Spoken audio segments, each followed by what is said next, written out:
Mulligan is the word of the day. September 29th, 2022. Nothing personal. Today is Thursday. Mulligan is when you get a chance to do something again. You plan for it, you get excited about it, and then you screw it up and you say, I'll take a mulligan. I'll buy a mulligan. Can you imagine sitting in the outfield in Toronto? You bring your glove. You know you have front row seats in the outfield when Aaron Judge could hit his 61st home run.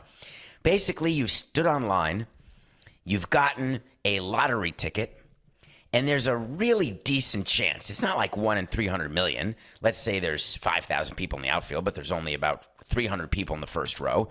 A lot of home runs go to the first row or right around the first couple rows. You are on the pull side. He happens to be a right-handed hitter. You're sitting in left field.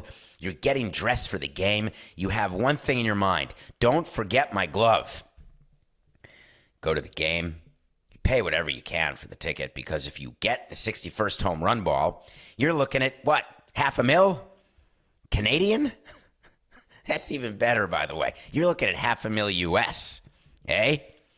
So you get in the car, you go to the Rogers Center, you sit in your seat, and the game is proceeding, and he walks, he's out, and the Blue Jays are losing. You're semi-despondent because you want them to host the wild card round. You're sitting there, you're watching. You do not get a hot dog. You don't get poutine. You don't get anything. You are focused, locked in. When Judge is 4 away, you're in your seat because there could be quick singles. One pitch, who knows? So you're just dialed in. You're looking in. You're ignoring your phone. You're texting while other people are at bat, but Aaron Judge comes to the plate. Aaron Judge, here comes the pitch. He swings. You don't hear the crack of the bat. You're in the outfield. So you're looking. But that ball, no. That could be. I'm standing. Everybody's standing. I feel people around me. Someone just elbowed me in the gut. Ow, goddamn, no problem. Here it comes. I got the glove ready. Ooh, it looks like it's going to be a little short. I'm going to turn the glove around for a little basket catch. I'm ready. I'm getting it. This can't be true. I am going to win the Aaron Judge 61 lottery. Drops it. That's it. Into the bullpen. Gone forever. It's like miniature golf when you don't hit it into the clown's mouth and it goes off the edge and the ball's gone. You don't get a free round of mini golf. He turned around, shrugged his shoulders, and said, "Crikeys, didn't we almost have it all?" What a feeling that must be. I want to talk to that guy. I want to know what was in his head as the ball was in flight. The skyrockets were coming. It was a great afternoon game. Everything was fine. What are the odds the ball comes right to you? It's not like there were 10 people in a mad dash and a scrum when the ball actually goes into a group like in the 5th row, where then you've got people in the 3rd through 7th row crowding around. This is his ball. That's it. Do you know how hard it is to catch a fly ball? I would sit in the balcony at Roger Dean Stadium in spring training, and that was in left field where the Expos and Marlins had spring training, and you're having McGuire and Cabrera and Guerrero, and all through the years, so many people are hitting home runs up there, and they're dents all over your office wall, the outside of your office wall, and trying to catch a ball. It's really hard. It's coming so fast. It's coming with spin. It's coming on an angle. To judge it, you have to have the right depth perception. If you think that catching a fly ball standing in the outfield as a major league player is easy, well, you'd be wrong. They make it look easy. It's sort of like hitting something that's 99 miles an hour. Go into some batting cage and try to even put a swing. Oh, Coca, when I was doing the World Marathon Challenge, Jeff Conine did it with me, the former Marlins player, and Sarah Lacina, the Survivor winner, did it with me, who just won the challenge as well. We all did it together. We were part of a team. And there was a debate we were having right before maybe Marathon 4. And the debate was that Sarah thought, no problem, I can hit a 99-mile-an-hour fastball. If you give me enough times, I'll be able to hit it. And Conine said there's no chance. Like, you will not be able, no matter when you start your swing, you will not be able to do it. It's just hard to do. But people don't realize it. So he's standing there in the outfield thinking, oh, piece of cake. No, but he'd like a mulligan, I'll tell you that. And just so you know, speed and velocity and all these stats that people are talking about, everyone, launch angle, and what was the exit velo of that home run? 117.4 miles per hour. Does that look different to a guy when it's 102 versus 117? No. It's so fast and so hard that you barely have time to react, but in your mind, you know, my God, it may be coming to me. I think 61, Coca, was his, confirm that? Yes? 61 was his hardest home run of the season. So the ball falls into the bullpen, and that's it. It's off the market. All of the talk that we've had about what you do if you catch 61, you don't give it back to Judge, for sure. You keep it. You figure out where you're going to sell it, how much you're going to get, and what you're going to do with the money once you declare taxes, because you better pay your taxes because it's income. Otherwise, you're going to the clinker. So it falls into the bullpen. Now, one thing that does not happen, that the IRS does not focus on, that makes me smile, is when a ball gets into the bullpen and a pitcher picks it up, that pitcher is a taxpayer. He's got possession of an asset. He takes that asset and he gifts it to Aaron Judge. Is that a gift tax? You're allowed to give $15,000 to anyone you want, everyone you want. Anything more than that would come out of your lifetime gift exclusion. Let's say that's $5 or $6 million, whatever the case may be, that you're allowed to give away without paying gift tax, which can be like a 50% tax on the value of the item. So someone would have to appraise. Now, here's the craziest part. If a guy, my Mulligan guy, caught the ball, he then has that. If he tried to give that to his child, let's say, that is a taxable event. Now, in Canada, I can't speak. In the U.S., that's a taxable event. You can't just give your children stuff over the annual exclusion. So the guys in the bullpen get the ball. They give it in to the clubhouse manager, puts it away, keeps it safe and sound. Aaron Judge has the ball, gives it to his mom. It's so nice. What exactly is the significance of 61? It's pretty cool. Tying Roger Maris, I guess. Tying the Yankees record, fine. Tying the American League record, good. If I read one more time that the home run record is 61, I'm going to lose it. And it's not that I am in favor of Bonds doing steroids. Not at all. That's not my point. It's not me saying that Henry Aaron should have the home run record, which he should, but he doesn't lifetime. It's not me saying that Roger Maris shouldn't have the home run record. He doesn't. Should he? I don't know. Mark McGwire hit more. Barry Bonds hit more in a season. Barry Bonds has more in his career. What are you going to do about it? Pretend it doesn't exist? Ferguson Jenkins, one of the most gentle and most amazing Hall of Famers, tweeted yesterday, congratulations. Many people, including myself, believe that you now are tied for the home run record. Roger Maris Jr. himself, who, by the way, side note, Coca, there's no one happier in the ballpark. If Mulligan Man were the unhappiest guy in the ballpark, the happiest guy in the ballpark that Judge hit the home run was Roger Maris Jr. Get me the hell out of these Yankee games every frickin' day. 34 at-bat home run drought for Aaron Judge. 7 games. I got to sit through 7 games just to watch some guy tie a record that my dad did 61 years ago. Come on. Hit it already. Roger Maris Jr. was hugging everyone in sight, Aaron's mom, fans, high-fiving, not because he was so happy for Aaron Judge, because he was heading to the airport. He then had a quote that said how proud he was of Aaron Judge because he believes that he did it clean. He did it right. What's the difference between Aaron Judge and Albert Pujols and Fernando Tatis and every other slugger from any era who never tested positive? I'm just wondering what the difference is, because there's real testing now and there wasn't real testing then. So you think players can't somehow figure out a way to avoid testing positive?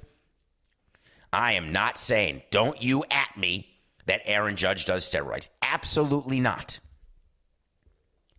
But how the hell do we know anything? I was inside a clubhouse, and I saw plenty of things that would indicate to me that plenty of people were doing steroids. Did I ever see a needle in an ass? Absolutely not. Did I see the result of needles in asses? Absolutely yes. Aaron Judge is one of the greatest physical specimens I've ever been next to. Not as great. Giancarlo's the number one. Aaron Judge is the number two. Roger Maris Jr., you're just wrong on this. Barry Bonds, Hank Aaron, Babe Ruth, Albert Pujols. What Aaron Judge did is he tied a record of a team. Now it's the Yankees. How about 62? All right, that'll be worth some money. Because 61's not in the market. 60's not in the market. So 62, that'll be the record breaking, but that won't be the record. The real record for the Yankees season home run leader, Aaron Judge, will be the last home run he hits. Now, if he stops on 62, then that becomes even more valuable. Yes, that home run broke the record, but that's not the record. The record-setting home run ball is the ball of his final home run of the season, and we're close to the end. The Yankees have to be so happy that he hit it. I'd like to see Aaron Judge get a moment, get a day off. But there's something about giving players days off at the end when you're playing teams where it matters. This is something that we talked about a lot inside the clubhouse with our manager toward the end of the season when we were out of the race and we were playing teams in the race, and we did not want to play or pitch our best pitcher, wanted to give our young, great hitters. You're so tired. I don't think I can properly explain to you what players are doing right now, playing on teams where they're not in the playoffs and they know it. They are dragging Tushy. They have one eye on the offseason. With a week to go, you start thinking about packing. You start thinking about planning. We start talking to the players about, hey, where are you headed for the offseason? Let's make sure we have your offseason contact info. Let's talk about the exit interviews. Let's talk about your offseason situation, workout situation. But we always said we want to stop every team from making the playoffs if we have a chance to. Dusty Baker has an interesting situation with the Astros right now. The Astros have clinched the number one seed. I don't actually know if that's official, but they're going to have the number one seed. They'll have a bye. They're going to host the ALCS against whoever they play. I believe that they will host the World Series against anybody except the Dodgers in terms of having home field advantage. Remember, the World Series was not decided by the All-Star game. It's decided by best record. Dusty Baker has games against the Phillies and the Rays, and he came out yesterday and said, by the way, we're playing our guys. I like that. Unless I'm the Phillies and the Rays. So there were times when I may have had conversations with people on the other side. Hey, what are you doing here? Like, are you going to help us? You going to hurt us? Is there a reason you're going to pitch Zach Gallen against us? Why?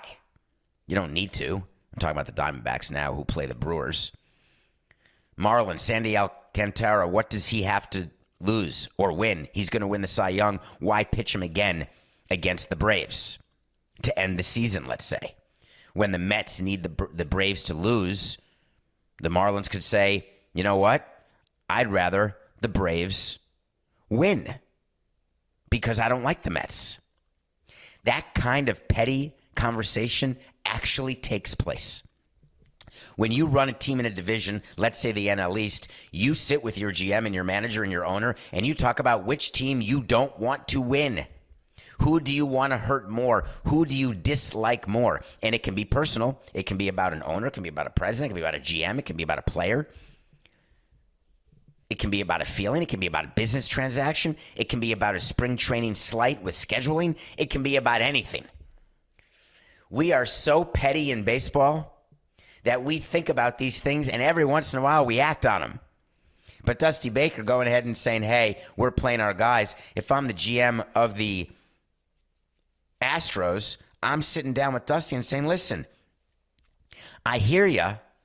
It's not that I care one way or the other about the Blue Jays or the Rays and who's going to host in the wild card round, or whether the Phillies or the Brewers make it. Really, it doesn't matter. What matters to me, well, certainly the National League side, if you're the Astros, we'll worry about the National League come the World Series. If I have a preference of whether or not I want the Rays to host or not host, or do I want them to play the Mariners, or do I want them to play the The top wild card is going to play the worst division in the American League, which is not the Astros, and it wouldn't be the Yankees. So it'd be the Guardians. So maybe I'd rather have the Rays play the Guardians, or I'd rather have the Blue Jays play the Guardians. There may be a competitive reason why I want to play my guys or not play my guys. That will always take precedence over personal biases. But if there's truly no dog in the hunt, then it can get personal. But Dusty Baker came out and said, no, we're doing it. All the Astros have to do is win one more game the entire season, and they have home field the entire way until the World Series against the Dodgers. I think you tell Dusty, hey, we're going to give Altuve a couple at-bats, but I want him to rest. Just like the Yankees. You've got to have Judge sit a game. Is it an impact? It is. The end of the season is always very tricky to me. When you're in it, it's amazing. You're planning for the playoffs, and you're talking to the commissioner's office, and you've got your staff is all ready to host games. You're figuring out who's sitting where. You're setting your playoff roster. There's a lot of exciting stuff. But when you're out of the race, you're already looking toward next season. You're doing your budget right now, figuring out your giveaways, thinking about your payroll. You're figuring out who's going to be where. The Marlins did something that I wanted to bring your attention to. I tweeted about it, and it got a little attention, but it should have gotten more. When year number 2 or 3 in Florida, I was so against the other teams in the National League East that we had a marketing strategy where we put teams' logos on a urinal pad and put them in the bathrooms of our ballpark at Pro Player, and so people could take a pee-pee on the logo of the other teams. We would do videos on the board where we were very clearly anti our opponents, and I loved it. We're not curing cancer. I wish we were. It's entertainment. It's funny. Things that are funny don't make everyone laugh. Things that are entertaining don't entertain everyone. There were people who were very offended by our plan, very offended by the urinal pad situation. And finally, the owner called me and said, we got to pull him. I said, I'm not pulling him. He said, put on gloves and pull him. I said, screw that. I'm not doing it. But we had to pull him. The Marlins tried a new marketing strategy, not with me. The Marlins are trying to draw fans. I get it. We always tried to make the end of the season a celebration. Teams you'll see do this. It's really funny. So the last game of the season, or the last weekend of the season, we would always say, hey, it's Fan Appreciation Weekend. It used to be Fan Appreciation Day, but if you can make it a weekend, then you get to hopefully draw more people. You get to market it. We would call it Closing Day, right? Get it opening day and closing day. A reminder of the end of a failed season. The reminder of hope of a new season. But you want to draw people. So you have the players come out, and we would call it uniforms off their back. So the players would meet special fans, and they were fans who we would select to be there, who were season ticket holders, who we knew had renewed for the next year, who we knew had connections and friends who were on the fence about buying season tickets. Hey, give them a great experience. They're going to spread the word. People with big social media accounts, let's say. So you do all sorts of stuff. The Marlins are doing a marketing strategy this weekend for their last series against Atlanta, where they actually said to their fans, hey, listen, we know here in South Florida when we play the Mets, you're all cheering for the Mets, and it used to drive me insane. I was fine on the business side because when Mets fans come to Marlins Park or to Pro Player, they use the same kind of money to buy tickets as Marlins fans. And I used to give an excuse, hey, this is normal. We're a young franchise. We've got fathers who are Mets fans, but the sons are Marlins fans, and the sons will become fathers, and then their sons will be Marlins fans, and then we'll build an intergenerational fan base. Hip, hip, hooray. Hee hee. Not exactly. So listen, when Mets fans cheer for the Mets, it makes me feel badly like I've done something wrong, which in theory I have. The players hear it, and you walk in the clubhouse after a game against the Mets, and you can tell. They hear it. They know. It's not the only stadium. There's plenty of times. How many of you have been to Dolphin games in Miami against the Jets, and people are cheering for the Jets, Jets, Jets, Jets? So the Marlins are saying, hey, Mets fans, come to the game against the Braves, but instead of cheering against the Marlins, how about cheering for the Marlins this time? They actually said, calling all Mets fans, buy tickets. Would I ever do such a thing? You're goddamn right I did. How could you not? My job is to sell tickets. The Marlins understand, finally, after 5 years, hey, it wasn't a Samson issue. It's a market issue. Jeter couldn't fix it. Maybe A-Rod can. Maybe someone else can. No, it's Mets fans. Now, if you're a Mets fan, do you go to a Marlins-Braves game? I'm calling all Mets fans right now. Coca, I'm asking you. I'm taking a poll.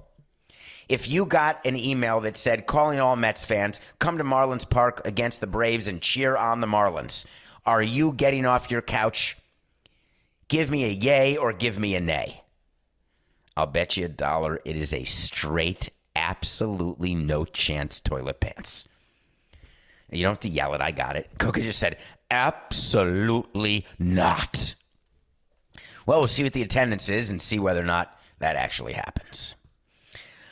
All right, Coca, play me some music. You know what I want? I want to talk to Samson.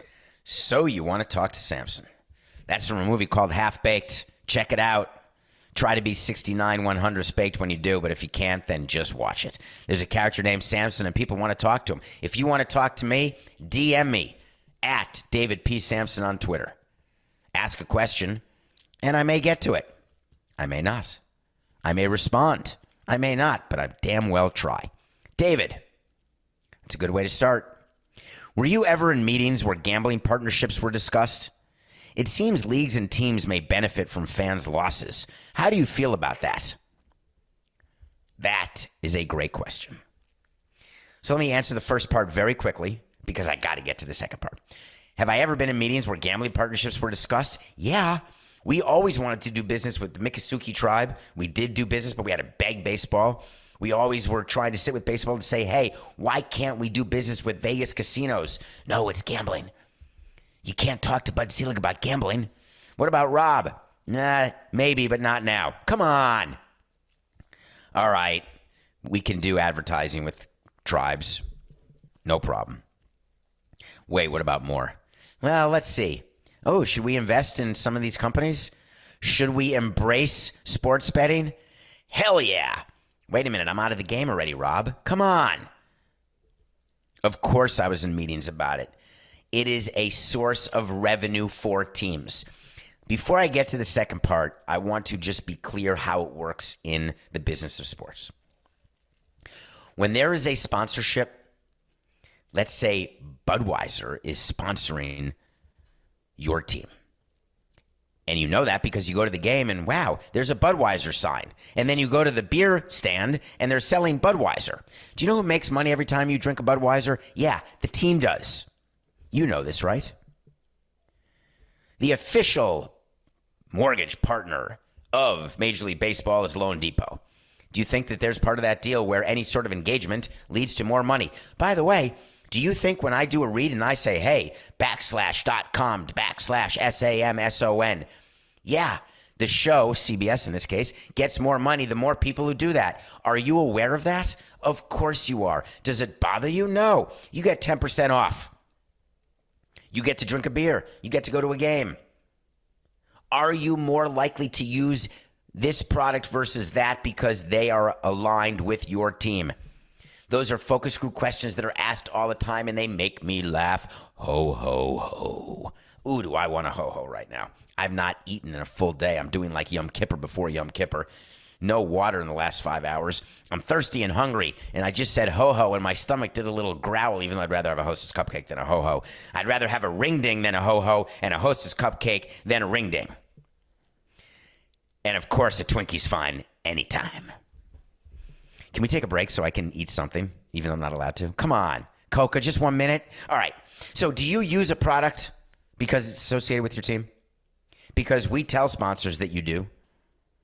And we say, hey, more people are going to drink Pepsi if we're a Pepsi ballpark. More people are going to drink Coke because they're at the game. They drink Coke. They associate it with their team, with the feeling of being at a game with their son, sipping a Coca-Cola like Mean Joe Green walking out of the tunnel. GMAB.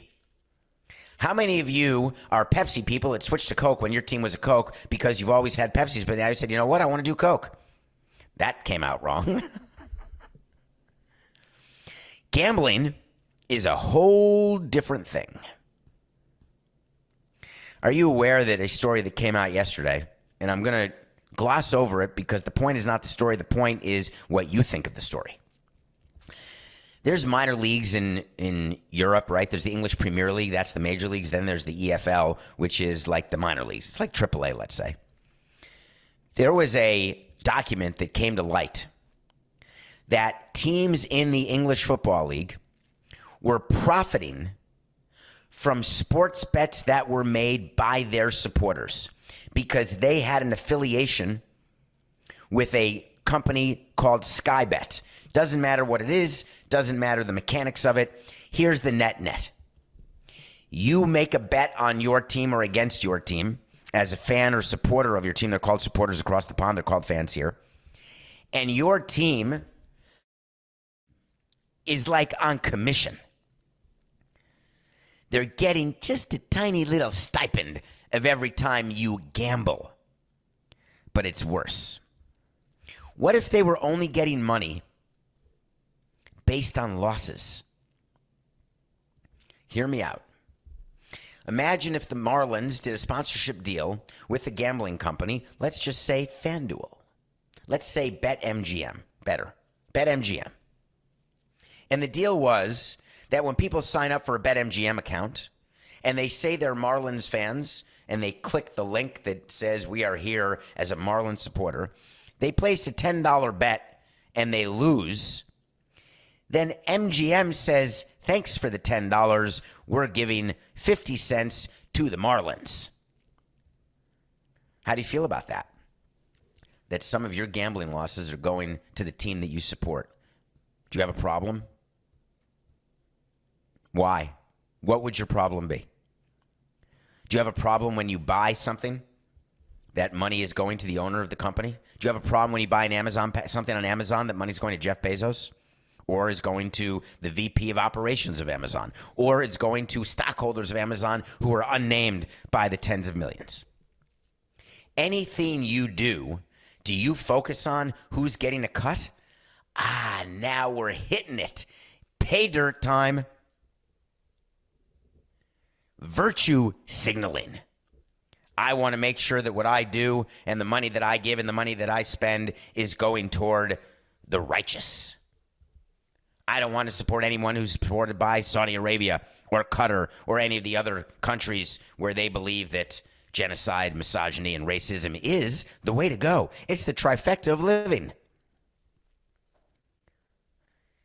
I'm not going to give money to anybody who supported any of the insurrectionists. I'm not going to give money to any company that sponsors the Washington Redskins until they change their name to the Commanders. Are you paying close enough attention?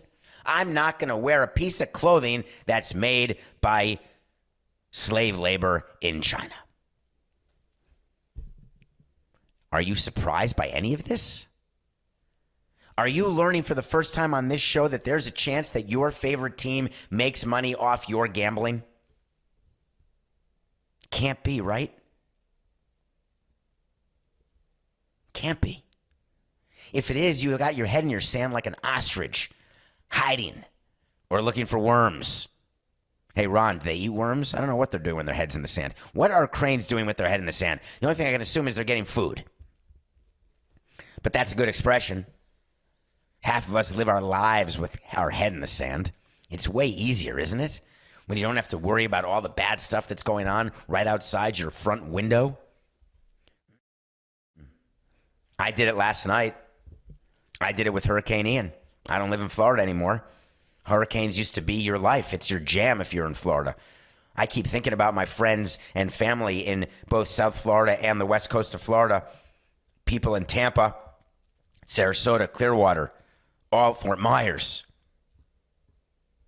Total focus, right? Are you focused on it where you live? If you're not in one of those places? Or do you look at the pictures on Twitter and say, man, that sucks, and then you go on? The point's the same. And the point is that I don't want you to be foolish enough to think that teams that you support are not profiting by your support directly. Whether it's through buying tickets, whether it's through sponsorships, whether it's through the fact that you watch on TV, however you engage. Some of the money goes to players. Some of the money goes to the owners. The only place the money doesn't go is to you. You're the one giving the money because you're getting something in return. Now, there could be a very cogent argument that when you buy a plane ticket, you recognize that the CEO of the plane company, both the airline and the person who made the plane, is going to get money personally. But on the other hand, you are getting from place X to place Y. That's a benefit. You could argue that when you buy a ticket to a game, you know that you're enriching the pockets of the people who own the team, but you're getting a game, entertainment. The way I slept at night, ironic, as you know, is that when you're gambling, aren't you getting something too? $1 and a dream was the New York Lottery slogan when I was a kid. All you need is $1 and a dream. Except what they don't tell you is you can dream all you want. Your dollar's not getting it done. But we're going to take your dollar. And that's the whole point of gambling. At the end of the day, the companies who take your bets, they are going to win more than they're going to lose. But you know it because you're entertained by it. And that's why leagues embrace it. They want to entertain you. They want you to engage with their league, with their team, because then the teams are worth more. We come back, we're going to review a documentary that I just watched from 2019. And then we have to talk about this. And it'll be quick, but come back. We got to talk about Bill Belichick. What's going on with my main man, Billy? We'll be right back. Welcome back to Nothing Personal. It's David Samson. Thank you. Please don't forget, you've got to follow, rate, review, and tell your friends about us. Thank you. So I read last week about something that I had no idea about, and I'm admitting it. I don't necessarily shy away from admitting ignorance. When I'm wrong, you know I do corrections. By the way, I was wrong about something 2 days ago. The Packers, Coca, I was wrong. I said that the Packers only play one game in County Stadium back in the day. They actually played 2 games of every regular season in County Stadium. Thank you to all the Wisconsinites who taught me and reminded me that it was 6 in Green Bay and 2 in Milwaukee. And guess what they do? Now that all 8 games are in Green Bay, it's still split. The Milwaukee season ticket holders who used to get 2 games at County Stadium, they now get 2 games at Lambeau Field. The Green Bay people who had 6 games at Lambeau Field still get 6 games at Lambeau Field. I was wrong, and I corrected it. That's okay. Thank you for pointing that out. So when you're wrong, you're wrong. When you don't know something, you don't know something. I didn't know about a serial podcast. I didn't know about the case against Adnan Syed. I didn't know about the murder of, oh God, Coca. Damn it. Her name is Hay. I can't remember. And that's absolutely disgraceful because I just watched 4 hours about it. Hay Min Lee, thank you.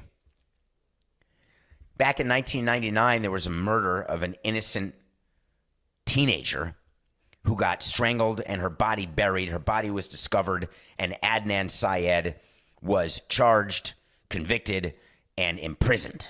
Forget the fact that he was 17. Forget all of the possible things that went wrong. In 2000 and what, was it 14 maybe? There was something called the Serial Podcast, a 12-episode arc or a 10-episode arc, doesn't matter what it was. And it did a deep dive into this case and all the issues that take place. As a lawyer and who went to Cardozo, where the Innocence Project was founded by Barry Scheck. If you don't know what that is, Google it. But that is, I'll just give you the 30,000-foot description. They basically use DNA and other such things to free innocent people who have been in prison for long periods of time. So this podcast happens, and it becomes a viral podcast. And all of a sudden, this case, which was just another Tuesday case of someone in Baltimore in jail. Did he do it? Did he not do it? The jury said he did it. A jury of his peers. That's our Constitution. He's in prison. That means he's guilty. There's not a prosecutor out there or a defense attorney out there who will tell you that 100% of the people in prison are guilty. That is a fact. 100% of the people in prison today are not guilty. It's not 10%, but it's not 100%. So this podcast happens, and all of a sudden, all of these people have learned about this case, and then they're sort of getting involved in it, sort of like that Don't F with Cats, where you're trying to identify people, or we say, go ahead, internet, find this person. Go ahead, internet, be a detective. It's like the beginning of Only Murders in the Building. There's a whole show in Hollywood now that we reviewed yesterday that's this very concept. So I read 2 weeks ago that Adnan got released after 20 plus years in prison, 22, 23 years in prison, that the lower court, that the trial verdict was vacated. I want to explain what that means exactly. It doesn't mean that he's innocent. It doesn't mean that he will not go back to prison. He's actually remanded at home right now under home detention, but he's free. He's not in prison. And the state can decide whether or not they are going to do a new trial. They could, they may not. As you know, when this happened, the family of Hae Min Lee was beyond distraught. They've actually gotten involved in the appeal, which they can do. They can't appeal on behalf of the state, but certainly the state takes into account these things. They want closure. They want to believe that Adnan Syed did it, because when you have someone in your family who's the victim of a crime, you want justice. You want responsibility because you crave closure. And the only way to get closure is not to have to read about it and not to have to wonder who did it, what happened. Here's the story of what happened. The jury believes it. The police believe it. Therefore, this is what happened. So I now can believe it. There's a 2019 documentary called The Case Against Adnan Syed, 4-parter. I watched all 4 parts yesterday. And it doesn't include what happened last month, but it goes through an entire process of interviewing all sorts of people who were there, not when the actual murder took place, but who were friends. Adnan and Hae Min Lee were boyfriend and girlfriend for a while in high school. Then they broke up, and then she was dead. He was a principal suspect. There could be more suspects. Maybe this documentary talks about it. Maybe the appellate court thought about this. Maybe the state's attorney watched the documentary, thought about it. Maybe new evidence came up. There's all sorts of reasons why the state attorney made a motion to vacate the judgment. They no longer believe that it was a proper conviction. Do you for 1 minute think that this is happening for any other reason other than the publicity of this case? This became one of the most public cases, maybe of all time, right below like Billy the Kid, Bonnie and Clyde type stuff. I was not aware of it, should have been. But the reality is that what podcasts do now is they are a huge pain in the neck for defense attorneys and prosecutors, because you've got all these amateur people who are working on thinking that they can solve a crime, CSI podcast style. I have a major problem with innocent people being in prison. Don't you? But are you willing to acknowledge that the criminal justice system we have, while there are myriad problems, to say the least, there's implicit bias, racism, all of that exists. Tell me a criminal justice system anywhere in the world. Tell me a criminal justice system that doesn't exist that you can think of, where 100% of the time guilty people go to prison only. By definition, if you don't have a jury system where it's just the police or just a random person deciding who's guilty or who's innocent, or you have an eye for eye, or you go right to death by hanging in the middle of town square, rush to judgment, wanting to calm down the citizenry when there's a serial killer, so you arrest someone saying, hey, this is him, we're all good now, even though you're not positive, but you hope you are. Is there not a case where the greater good is served by the judicial system, by the criminal justice system? What happens when one innocent person is in prison, or when one innocent person actually gets put to death? Does it change your view of capital punishment? Just give it some thought. We're going to talk about it more. I promise you that. But watch the case against Adnan Syed. I'm not going to listen to the podcast, but watch the 4-part documentary.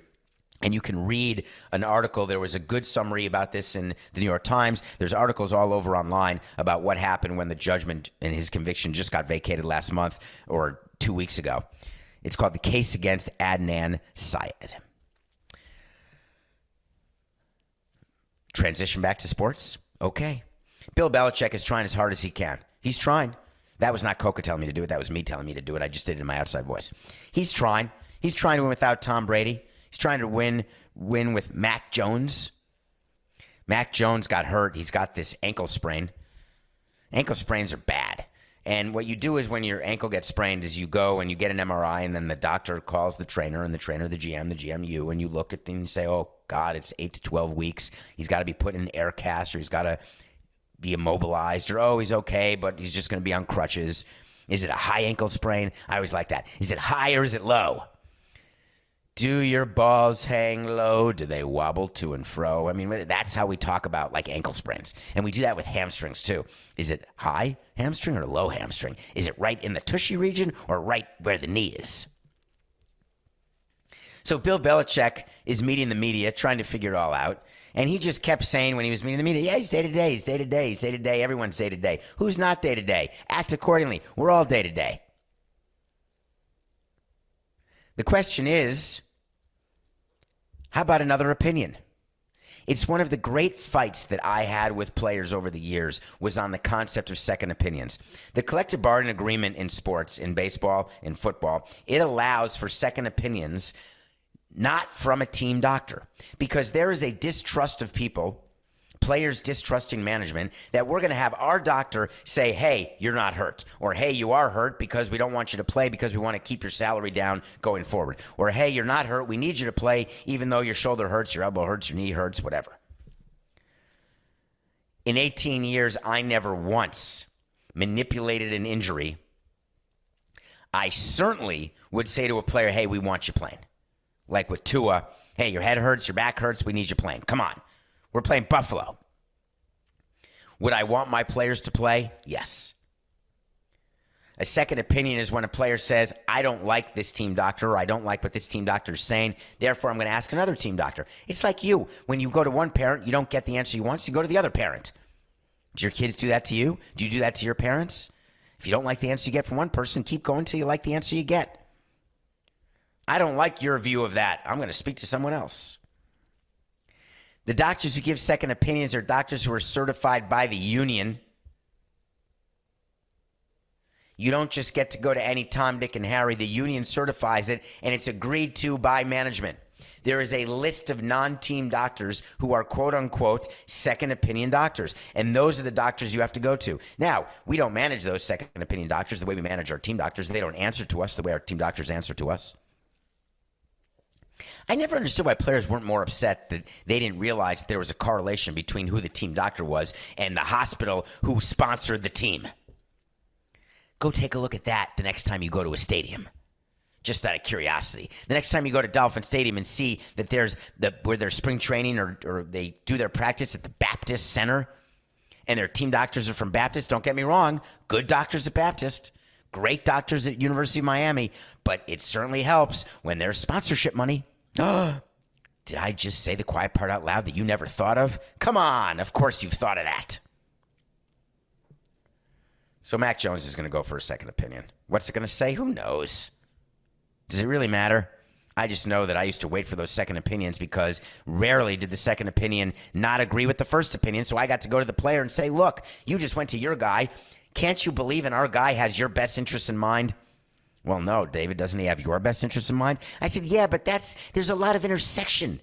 My best interest and your best interest. Look, I'm putting two concentric circles next to each other, and look at all that space of intersection.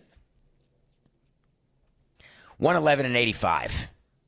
Tyler Glasnow came back, gave you 3 good innings. 3 good innings. And the Rays lost to the Guardians in 10. We're back to only 26 games over 500. We got a big game tonight. Tua may play. May not. I think word is out that if things proceed today the way they're supposed to, Tua's going to play against the Bengals. Bengals are 4-point favorites over the number one ranked team in football, according to Power Rankings. The undefeated Miami Dolphins, 3-0, with a 75.9% chance of making the playoffs. Hallelujah. And they're 4-point underdogs against the defending AFC champion Cincinnati Bengals? Yeah, take the Bengals. I'll give you a wait to see, though. Tua's going to play. Of course he's going to play. Head injury? Nah, it was his back. Concussion protocol? Come on, it was his back. Don't kid yourself. We don't want to tell anybody when there's concussion issues. Shh. His back locked up. That's why he looked like Rocky Balboa getting hit by Apollo Creed. It was the back locking up. Have you ever had your back lock up? Have you ever blown a hamstring, Achilles tendon? You go down, right? You don't wobble down. You fall down. Nah, Tua's fine. Wait to see. Official. Tua's playing tonight. Pick of the day. Guess what? Bengals -4 over Dolphins. Take the Bengals. Dolphins are still a damn good team, though. All right. Tune in tomorrow. You know why? We'll be back. It's just business. This is nothing personal.